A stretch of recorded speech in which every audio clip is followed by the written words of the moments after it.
In the tapestry of human relationships, the threads of trust and betrayal are often woven so intricately that distinguishing between friend and foe becomes a challenging endeavor. The most dangerous adversaries are not those who openly declare their disdain, but those who wear the mask of companionship, hiding intentions far darker than mere dislike. Have you ever felt that someone's animosity towards you ran deeper than surface-level distaste? It is a chilling realization that not all enemies announce themselves with malice. Some wrap themselves in the guise of friendship, their intentions concealed beneath layers of feigned camaraderie. The alarming truth is, they often go unnoticed until their plans are well underway. This isn't about fostering paranoia, it's about fostering awareness, about understanding the nuanced dynamics of human interactions and what it means for our survival in a social world. Consider this: a predator that roars before it pounces gives its prey a chance to escape. But the most lethal threats are those that remain silent, studying their target, blending seamlessly into the background until the perfect moment to strike arrives. These individuals might be a colleague, a friend, or even a confidant, those whom you trust with your secrets, who, unbeknownst to you, are orchestrating your downfall. By the time their true nature is unveiled, it might already be too late. The question then arises, do you truly know who is on your side and who is merely waiting for the opportune moment to undermine you? The first critical sign to watch for is the presence of a silent observer. This is someone who doesn't just dislike you, but harbors intentions far more sinister. Unlike the overt enemy, the silent observer does not feel the need to threaten you. Instead, they watch, they learn. They become invisible in their observation. Have you ever encountered someone who seems to know more about your life than you've shared? Someone who appears at places you frequent, as if by coincidence, yet their timing is too perfect to be random. These are not mere coincidences. They are calculated moves, a testament to the silent observer's patience and precision. In today's interconnected world, tracking someone's movements doesn't require sophisticated technology. It merely requires patience. Your digital footprint, the tags on a friend's social media post, a casual mention in a conversation, all contribute to a map of your life that the observant can piece together. The silent observer is not just watching. They're positioning themselves strategically within your routine, creating an illusion of harmless coincidence.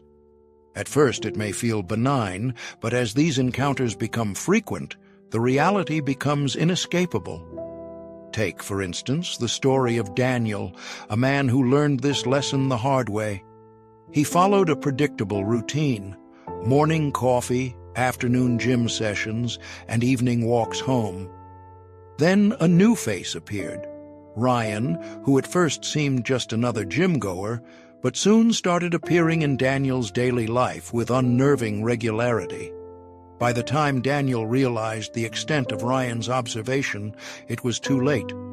Ryan had learned Daniel's life better than Daniel himself, waiting patiently for the right moment to act. The second sign involves what I call the quiet betrayal.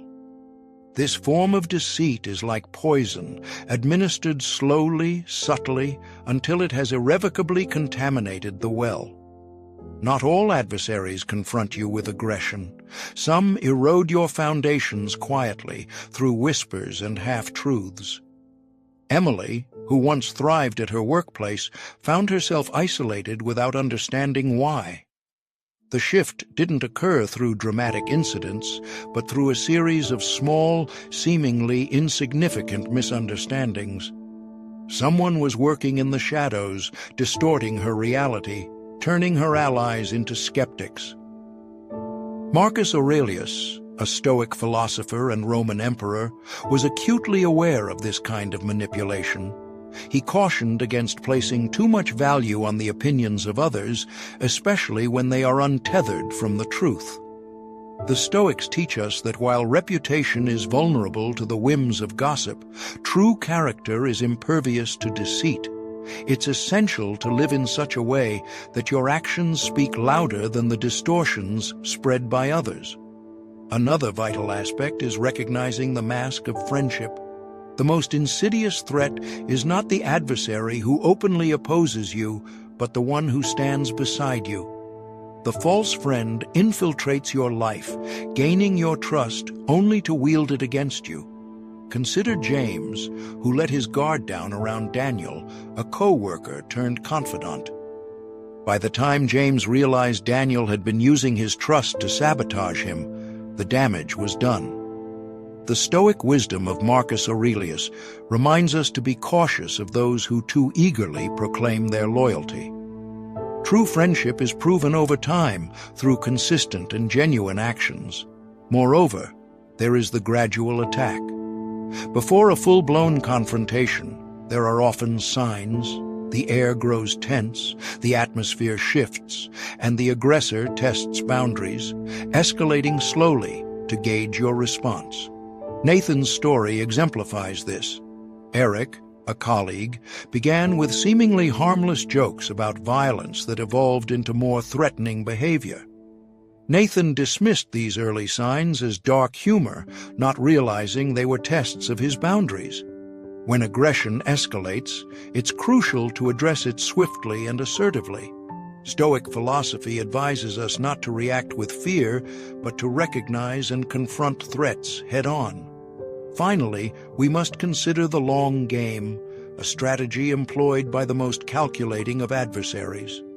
These individuals are patient and deliberate, amassing information and waiting for the perfect moment to strike. Ethan, who trusted his instincts, never suspected Daniel, his supportive co-worker, of harboring ulterior motives. Over time, Daniel collected enough information to dismantle Ethan's life piece by piece. This patient enemy understands that time is their greatest ally, allowing them to execute their plans with precision. So, how can we protect ourselves from such threats? First, cultivate awareness. Pay attention to those who seem too interested in your personal life, who always appear where you are, who show an unusual eagerness to befriend you.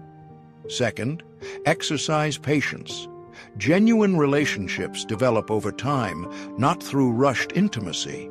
Third, safeguard your inner world. Not everyone deserves access to your vulnerabilities. Finally, trust your instincts. If something feels off, it likely is. The teachings of Stoicism offer valuable insights into navigating these complex dynamics. They remind us that while we cannot control others' actions, we can control our responses. We can choose to live with integrity, to fortify our character, and to trust in our ability to discern true friendship from masked enmity. By doing so, we create a life that is resilient to betrayal, one where we are not easily swayed by the shifting opinions of others, but grounded in the strength of our own convictions. In conclusion, the most dangerous threats are often those we fail to recognize. They are the silent observers, the quiet betrayers, the false friends, and the patient adversaries. They are the ones who blend into the fabric of our lives, waiting for the right moment to unravel it. But with awareness, patience, and discernment, we can protect ourselves from these hidden dangers. Because in the end, the greatest defense is not a fortress built of paranoia, but a life lived with clarity, integrity, and vigilance. The question is not whether you have enemies, for everyone does. The question is whether you are aware of them and prepared to deal with them when they reveal themselves. So, ask yourself, who in your life is truly on your side, and who might be waiting for the right moment to take you down?